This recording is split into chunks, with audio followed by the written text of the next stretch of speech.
पाथर्डी तालुक्यातील तिसगावमध्ये विजेचा शॉक लागून महिलेचा मृत्यू झाल्यानं संतप्त ग्रामस्थांनी रास्ता रोको आंदोलन केलं।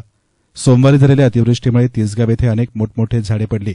यामध्ये सलाबत खान मस्जिद जवळील एका वाड्याच्या झाडाखाली उभ्या असलेल्या चारचाकी वाहनावर झाडाची फांदी पडली। फांदी तुटल्यानं घरामध्ये घेतलेल्या वीज कनेक्शनची सर्व्हिस वायर देखील या फांदीमुळे तुटली गेली। मंगळवारी गाडीवर पडलेली फांदी बाजूला घेण्याच्या प्रयत्नात असलेल्या शैनाज उर्फ बुरीखाला सिकंदर बेग यांना सर्व्हिस वायरमधून आलेल्या विद्युत प्रवाहाचा जबर शॉक लागल्यानं बेग यांचा जागीच दुर्दैवी मृत्यू झाला। त्यामुळे संतप्त झालेल्या तिसगाव ग्रामस्थांनी महावितरणला जबाबदार धरत वृद्धेश्वर चौकात रास्ता रोको आंदोलन सुरू केलं आणि महावितरणच्या संबंधित अधिकाऱ्यावर गुन्हा दाखल करण्याची मागणी केली। यावेळी सामाजिक कार्यकर्ते मनसूरभाई पठाण, प्रदीप ससाणे, सचिन खंडागळे, सिकंदर शेख यांच्यासह अनेक ग्रामस्थ उपस्थित होते। महावितरणचे उपअभियंता जाधव यांनी तात्काळ चौकशी करून संबंधितावर कारवाई करण्याचं आश्वासन आंदोलकांना दिल्यानंतर आंदोलन स्थगित करण्यात आलं। दरम्यान या प्रकाराविषयी माजी मंत्री प्राजक्त तनपुरे आणि येथील स्थानिकांनी अधिक सांगितलं।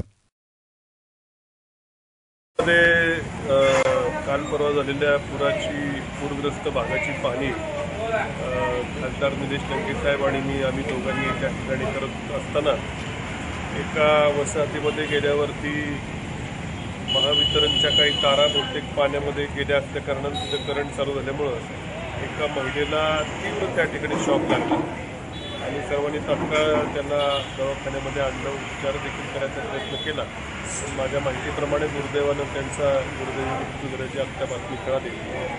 तर मोठं दुर्दैव आहे की अशा सगळ्या परिस्थितीमध्ये महावितरणच्या अधिकाऱ्यांनी व्यवस्थित खरं लक्ष न देता सप्लाय त्या ठिकाणी चालू केला। कालच तिथले आमचे सहकारी बाळासाहेब नवांडे हे देखील तिथे गेले होते आणि त्या तारांची परिस्थिती महावितरणच्या लक्षात देखील आणून दिली होती। तरी देखील इथले एक अधिकारी जे आहेत इथले महावितरणचे तिसगाव सेक्शनचे देवरे त्यांच्या आक्षेपने दुर्लक्ष झाल्यामुळे एका महिलेचा या ठिकाणी जीव गेल्याची घटना घडलेली आहे। संतप्त जमावानी इथं चौकामध्ये रास्ता रोको देखील केला। मी देखील तिथं होतो। महावितरणच्या सुपरिटेंडेंट इंजिनियरशी देखील चर्चा केली। त्यांनी आश्वासित केलं की चौकशी करून संबंधित अधिकाऱ्यावरती आम्ही योग्य ती कारवाई करू। तर असे अधिकारी जर असतील जे कामामध्ये दुर्लक्ष करत असतील, नागरिकांना व्यवस्थित उत्तर देत नसतील, तर निश्चितपणे त्यांच्यावर कठोरातली कठोर कारवाई ही महावितरणच्या अधिकाऱ्यांनी केली पाहिजे आणि या महिलेला त्या ठिकाणी न्याय दिला पाहिजे। आज आपल्या तिसगाव शहरामध्ये काल परवापासून नैसर्गिक आपत्ती नदीला महापूर आलेला होता। या नदीला महापूर आल्या कारणाने आज आपल्या खासदार साहेब आणि आपले माजी आमदार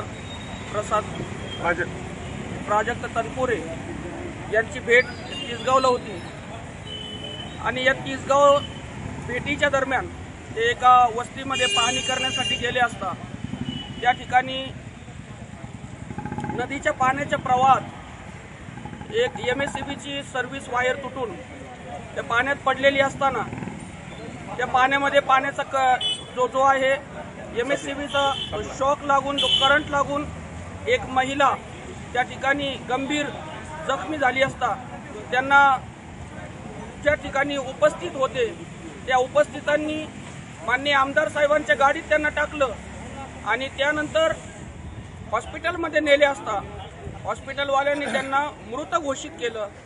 तर सर्वप्रथम मी तिसगाववासियांच्या वतीने या महिलेला भावपूर्ण अशी श्रद्धांजली अर्पण करतो। प्रतिनिधी सचिन दिनकर।